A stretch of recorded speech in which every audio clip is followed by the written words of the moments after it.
Hey everybody, yep, it's time. Here we are, final minute of our local hobby shop. I'll give you a quick look around, show you what it looks like today. It's September 30th, 2025. We got it all cleaned out.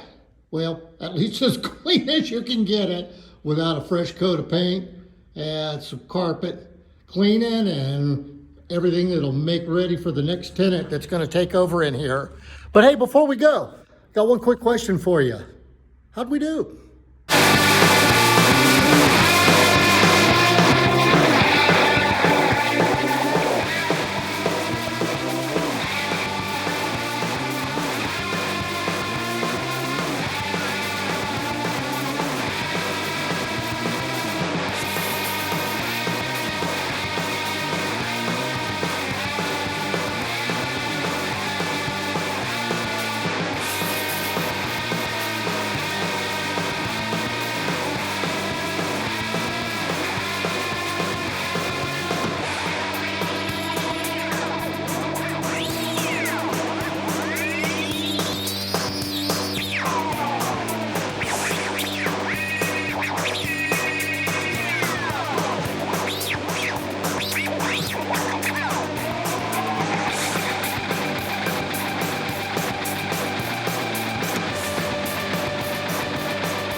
Hey everybody, Robbie, Radio Control Headquarters.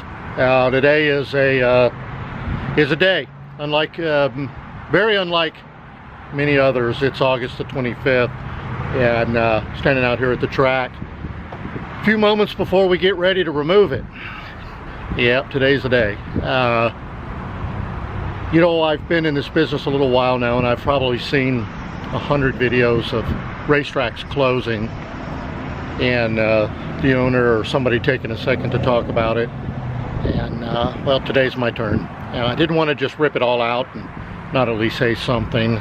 You know, this racetrack has been here, to the best of anybody's knowledge, since 2001, and over those years it's become a landmark, literally a San Antonio landmark. Very few people that you'll run into don't know about that little track over off of Nacogdoches Road where they race those little cars.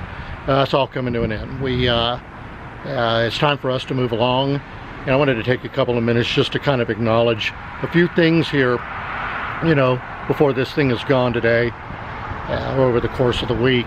It was 2002, late 2002 I think it was, and I'd been over shopping at a hobby town, Phil Yumino, who I'm blessed to work with now, multiple times. You need to go over to that place, Toys for Big Boys. You got to go to Toys for Big Boys.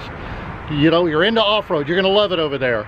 I was a real loyal customer to those guys, you know, while they were still here. Unfortunately, they're gone now too. And I finally came over. I came over on a Saturday night, I think it was, and stood over at this fence over here, this exact spot where we've always had this double. There's always been a double. Yeah, the track's in terrible shape. It's been sitting empty, you know, since the pandemic started. I think we've only had like one, maybe two races since March. But anyhow, I was standing up next to this fence, and that was when the track was about half the size, and 3 nitro buggies fired up, came down off a pit lane, hit that double right there, tore off down the back straightaway, and I was hooked. That was it for me, man. I've always loved nitro. I've always loved everything about it. You know, just started out pitching in. I was one of those guys that grabbed a shovel, started pitching in. Next thing I knew, I was working here. Next thing I knew, I was running the races, and then before much longer, I think it was 2007, I owned the place. But anyways, we won't get too far into that. Just kind of, you know, it's a bit of a melancholy day. You know, we're excited to be moving on. We've got a new location over in Rolling Oaks Mall. We've already got it set up. We've been doing Mini Z racing over there. We've also been doing Tiny Whoop. We're going to be setting up our Tamiya four-wheel drive track.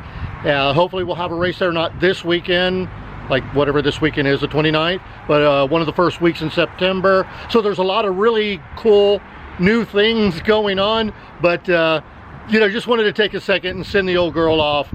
You know, there's a part of me that just wanted to let it go away quietly, and then there's the other part of me that just kind of like to take a moment and sincerely thank everybody. I mean, there were some people here that really did a lot for off-road racing in San Antonio.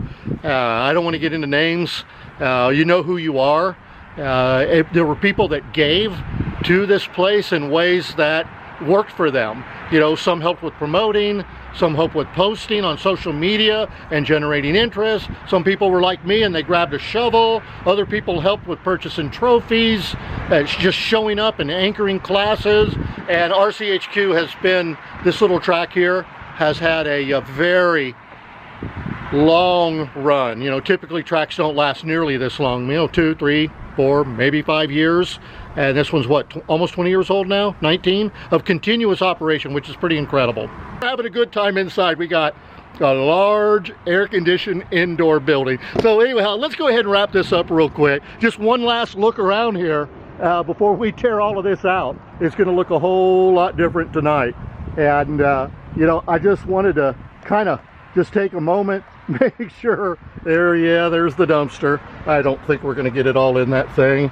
Bobcat ready and willing, and what's left of our overgrown track. Anyhow, so everybody, I wanted to just take a couple of minutes and end this up on thank you so very much. You know, while this track has never really been much to look at, it's always been very rich in history. We had a vibe, we captured something here that that will be very difficult for anybody else to duplicate.